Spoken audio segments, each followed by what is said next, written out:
വിശദമായി പാകിസ്ഥാനിൽ തട്ടിയെടുത്ത ജാഫർ എക്സ്പ്രസ് പാക് സൈന്യം മോചിപ്പിച്ചു. എല്ലാ അക്രമികളും കൊല്ലപ്പെട്ടതായും പാകിസ്ഥാൻ അധികൃതർ വ്യക്തമാക്കി. 346 ബന്ദികളെയാണ് മോചിപ്പിച്ചത്. മനു ഭരത് വിശദാംശങ്ങൾ പങ്കുവയ്ക്കും. മനു, ഏതാണ്ട് 26 മണിക്കൂറിലേറെ പിന്നിട്ടു. അപ്പോഴാണ് ദൗത്യം പൂർണ്ണമായി വിജയകരമായി ബന്ദികളെ എല്ലാവരെയും മോചിപ്പിച്ചു എന്ന് പാകിസ്ഥാൻ വ്യക്തമാക്കുന്നത്. എത്രത്തോളം ദുഷ്കരമായിട്ടുള്ള ദൗത്യമായിരുന്നു പാകിസ്ഥാനെ സംബന്ധിച്ചത്? പാകിസ്ഥാൻ വ്യക്തമാക്കുന്നത് 33 സായുധ സേന അംഗങ്ങളെ കൊലപ്പെടുത്തിയതിനു ശേഷമാണ് ബന്ദികളെ മോചിപ്പിച്ചത് എന്നാണ് അവർ വ്യക്തമാക്കുന്നത്. ഇന്നലെ തന്നെ 100 ബന്ദികളെ മോചിപ്പിക്കാൻ കഴിഞ്ഞിരുന്നു. ബാക്കിയുള്ള ആളുകളെയാണ് മോചിപ്പിച്ചത്. എന്നാൽ 21 യാത്രക്കാർ കൊല്ലപ്പെട്ടതായാണ് അവർ നൽകുന്ന വിവരം.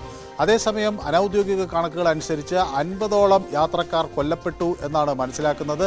ഏതായാലും യാത്രക്കാരുടെ ജീവൻ വലിയ പ്രാധാന്യം നൽകാതെയാണ് പാകിസ്ഥാൻ ഈ ഓപ്പറേഷനേക്ക് ഇറങ്ങിയത്.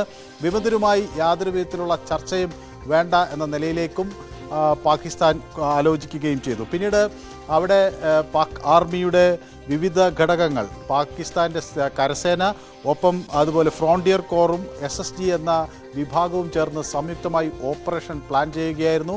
33 സായുധ സേന അംഗങ്ങളെ ഓരോ ബോഗികളിലായി കയറി സൈന്യം വകവരുത്തി.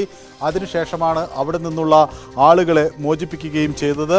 ഏറ്റവും ഒടുവിൽ തീവണ്ടിയിൽ കുടുങ്ങിക്കിടന്ന 190 പേരെയാണ് ഇപ്പോൾ മോചിപ്പിച്ചിരിക്കുന്നത്. അതിൽ 21 ആളുകൾ മരിച്ചു എന്ന്, അതുകൂടാതെ 21 ആളുകൾ മരിച്ചിരിക്കുന്നു എന്ന് പാകിസ്ഥാൻ വ്യക്തമാക്കുന്നു. 37 പേർക്ക് കാര്യമായ പരിക്കേറ്റിട്ടുണ്ട്. അവരെ ആശുപത്രികളിലേക്ക് കൊണ്ടുപോയിട്ടുണ്ട്.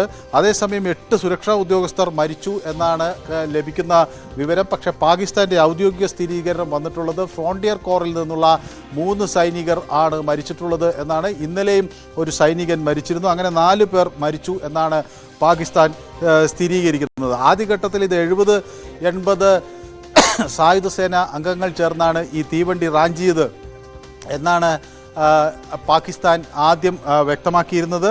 ഏതായാലും ആ സ്ഥലത്ത്, സംഭവ സ്ഥലത്ത് 33 സായുധ സേനാംഗങ്ങൾ മാത്രമേ ഉണ്ടായിരുന്നുള്ളൂ.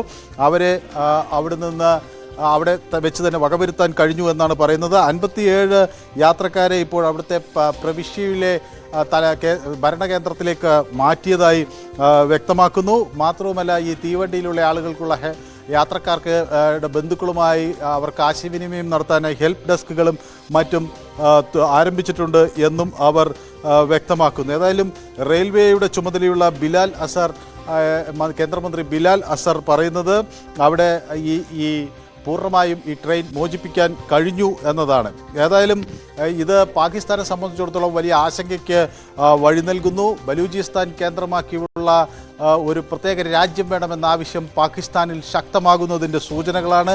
ഇത് ഒരൊറ്റപ്പെട്ട സംഭവം മാത്രമല്ല, കഴിഞ്ഞ നവംബറിലും വലിയ ഒരു ചാവേർ സ്ഫോടനം അവിടെ നടക്കുകയും 26 പേർ കൊല്ലപ്പെടുകയും 60-ലധികം പേർക്ക് പരിക്കേൽക്കുകയും ഒക്കെ ചെയ്തത്. ഏതായാലും ക്വറ്റയിൽ നിന്ന് പേഷ്വാറിലേക്ക് പോകുന്ന ഈ തീവണ്ടിയാണ് ഇപ്പോൾ വിമതസേന തട്ടിയെടുത്തത്.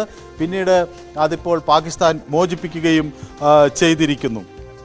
മനു, ഈ പൂർണ്ണമായും യാത്രക്കാർ എല്ലാവരും, ആ ട്രെയിനിൽ സഞ്ചരിച്ചിരുന്നവരെല്ലാവരും തന്നെ സുരക്ഷിതരാണ് എന്ന് ഔദ്യോഗികമായി അറിയിക്കുന്നുണ്ടോ പാകിസ്ഥാൻ? അതായത് ഇല്ല, അവരുടെ കണക്കുകൾ അനുസരിച്ച് തന്നെ 33 ആളുകൾക്ക് ഗുരുതരമായി പരിക്കേറ്റിട്ടുണ്ട്. 21 യാത്രക്കാർ കൊല്ലപ്പെട്ടു എന്ന വിവരമാണ് പാകിസ്ഥാൻ നൽകുന്നത്.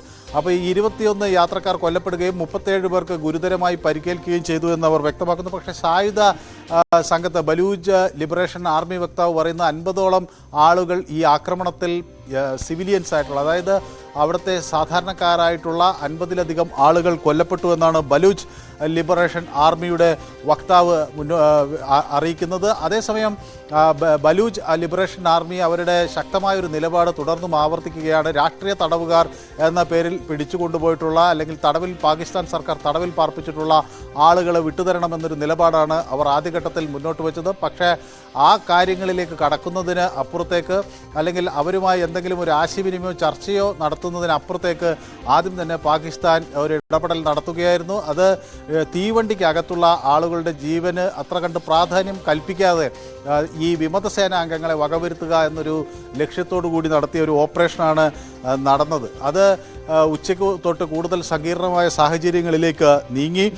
കരസേനയും അതുപോലെ ഫ്രോണ്ടിയർ കോറും അതുപോലെ SSGയും സംയുക്തമായാണ് ഓപ്പറേഷൻ നടത്തിയത്.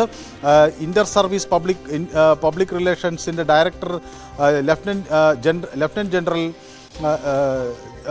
ജനറൽ അഹമ്മദ് ഷെരീഫ് ചൗധരിയാണ് ഇത് സംബന്ധിച്ചുള്ള സ്ഥിരീകരണം ഇപ്പോൾ ഔദ്യോഗികമായി നൽകിയിരിക്കുന്നത്. അവിടുത്തെ minister of state for railways Bilal അസറും പറയുന്നത് ഓപ്പറേഷനുകൾ പൂർണ്ണമായി അവസാനിച്ചിരിക്കുന്നു, മുഴുവൻ ആളുകളെയും മോചിപ്പിക്കാൻ കഴിഞ്ഞു എന്നാണ് അവർ വ്യക്തമാക്കുകയും ചെയ്യുന്നത്. പക്ഷേ ഇതിൽ ഇനി കണക്കുകളിൽ ഒരു കൃത്യത വരാണ്ട് എത്ര യാത്രക്കാർ ഈ ആക്രമണത്തിൽ കൊല്ലപ്പെട്ടു എന്ന കാര്യം അന്തിമമായി വരാനുണ്ട്. പക്ഷേ പാകിസ്ഥാൻ്റെ കണക്കനുസരിച്ച് 21 പേർ കൊല്ലപ്പെട്ടിരിക്കുന്നു, 37 പേർക്ക് ഗുരുതരമായി പരിക്കേറ്റിരിക്കുന്നു എന്നാണ്. പക്ഷേ അതിലധികം ആളുകൾ കൊല്ലപ്പെടാനുള്ള സാഹചര്യമുണ്ട്. ഏതായാലും പാകിസ്ഥാൻ ഒരു കാര്യം വ്യക്തമാക്കുന്നു, 33 വിമതസേന അംഗങ്ങളെ അവർ വകവരുത്തിയാണ് ഈ തീവണ്ടിക്കകത്ത് ഏറ്റവും ഒടുവിലായുണ്ടായിരുന്ന 190 പേരെ മോചിപ്പിച്ചത്. ഘട്ടഘട്ടമായാണ് ആളുകളെ മോചിപ്പിച്ചിരുന്നത്. അത് ആദ്യഘട്ടത്തിൽ അവിടുത്തെ ഒരു പ്രശ്നം അവിടെ ഉള്ള ഒരു പരിസ്ഥിതിയുമായി ബന്ധപ്പെട്ടതായിരുന്നു. കാരണം വളരെ പർവ്വതനിരകളുമൊക്കെ ഉള്ള ഒരു പ്രദേശമാണ്. ആളുകൾക്ക് പെട്ടെന്ന് ഒളിഞ്ഞിരിക്കാനും സ്നൈപ്പറുകൾക്ക് ആക്രമിക്കാനും ഒക്കെ കഴിയുന്നൊരു പ്രത്യേക പ്രദേശമാണ്. മാത്രമല്ല ഈ ഒരു ടണലിന് സമീപത്ത് വെച്ചാണ് ഈ തീവണ്ടി അവർ പാളം സ്ഫോടനം നടത്തി പിന്നീട് നിയന്ത്രണത്തിലാക്കുകയൊക്കെ ചെയ്തത്. അപ്പോൾ സ്വാഭാവികമായി അവിടേക്ക് സൈന്യത്തിന് അവിടെ ഒരു പ്രതിരോധം നടത്താൻ എളുപ്പമായിരുന്നില്ല. പക്ഷേ ഏതായാലും ഈ മനുഷ്യ ജീവനുകൾ, തീവണ്ടിക്ക് അകത്തുള്ള യാത്രക്കാരുടെ ജീവനുകൾക്ക് വലിയ പ്രാധാന്യം നൽകാതെ ഈ വിമതസേന അംഗങ്ങളെ വകവരുത്തുക എന്ന ശക്തമായ നിലപാട് ആണ് പാകിസ്ഥാൻ സ്വീകരിച്ചത്. അതിൻ്റെ ഭാഗമായാണ് ഈ ആളുകൾ കൊല്ലപ്പെടുകയും ചെയ്തിട്ടുള്ളത്. പാകിസ്ഥാനിൽ ബലോച്ച് ലിബറേഷൻ ആർമി പിടിച്ചെടുത്ത അല്ലെങ്കിൽ റാഞ്ചിയെടുത്ത ട്രെയിൻ ഇപ്പോൾ ജാഫർ എക്സ്പ്രസ്, അതിലെ ബന്ദികൾ എല്ലാവരെയും മോചിപ്പിച്ചു എന്നുള്ളതാണ് ആശ്വാസകരമായിട്ടുള്ള വാർത്ത പാകിസ്ഥാനിൽ നിന്നുള്ളത്.